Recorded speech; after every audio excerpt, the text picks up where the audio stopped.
Библия мәтіндерін салыстырушы құрал. Бұл құралды ашу үшін құралдар бөліміне кіруің керек. Салыстыру бөлімі. Жаңа қойында ашылады. Мен оны өзіме ыңғайлы етіп орналастыра аламын. Оны оңға жаңа жұмыс аймағына орналастырайық. Біз бұл құралды қарастырмас бұрын қолжетімді кітапханаға қарауымыз керек. Менің кітапханамда әртүрлі тілдерге арналған 9 Библия аудармасы бар. 4 аударма жергілікті жүктелген. Мен мұны компьютердегі жергілікті белгішеден көремін. Басқа ресурстарда бұл белгішесі бар. Бұл олар жергілікті компьютерге жүктелмегенін білдіреді. Мәтіндерді салыстыру құралында мен салыстыру үшін таңдай алатын аудармалар тізімін ашқанда тек 4-еуін көремін. Мұнда жүктелген 4 аударма бар. Мәтіндерді салыстыру құралы тек бір тілдегі Библия аудармалары үшін ғана мағынаға ие. Орыс тіліндегі аудармаларды салыстырамыз. Көбірек аудармаларды жүктеу үшін кітапханадан қойынды ашу қажет. Біз 2023 жылғы жаңа орыс аудармасын ашамыз. Қойынды жүктелгенде аударма маған қолжетімді. Жергілікті мен кітапханамда ашамын, 5 орысша аударма жергілікті. Салыстыру құралына өтемін. Қажетті аудармалар. Мен синодальды аударма аламын.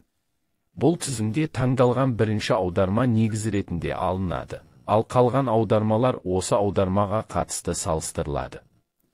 Мен 3 аударма таңдаймын: синодальды, жаңа орысша, және мерейтойлық синодальды басылым, және Библиядан сілтеме.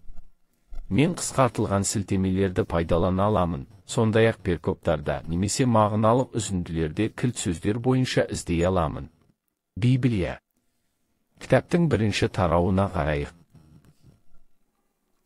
Бытие. Көріп отырмыз. Бытие кітабының бірінші тарауының бірінші жолы. Ол мүлдем бірдей. Бірақ екінші шумақта айырмашылықтар бар. Бұл жағдайда жер көрінбейтін және бос болды деген сөздер мүлдем жоқ. Олар орын алмасты. Алдымен пуста сөзі, кейін безвико сөзі келеді. Сондай-ақ безвидно сөзін байқауға болады. Сөзбен алмастырылды. Бетсіз. Мерейтойлық басылымда айырмашылық жоқ. Осылайша қосылған сөздер қалың шрифтпен ерекшеленіп, көк түспен жарықтандырылған.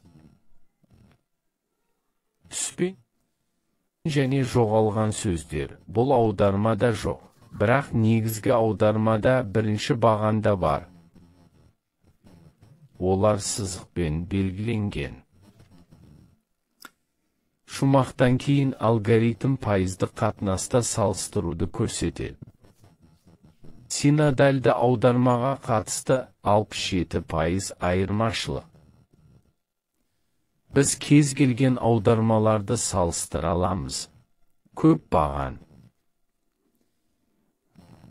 Мен синодальды аударманы алып тастап, 2 аударма. Немесе бұл бірдей аударма, бірақ әртүрлі басылымдар. РП-ның ескі басылымы және жаңа орысша аударманың 2023 жылғы соңғы басылымы. 2 басылымда айырмашылықтары бар. Мысалы, 21 шумақта Құдай теңіз жаратылыстарын жаратты. Жаңа басылымда жаратылыстар сөзі жолбарыс сөзімен ауыстырылды. Біз әртүрлі аудармаларды салыстыра аламыз. Және мәтінді зерттей аламыз. Библияны зерттеп, өз зерттеуімізді жасаймыз.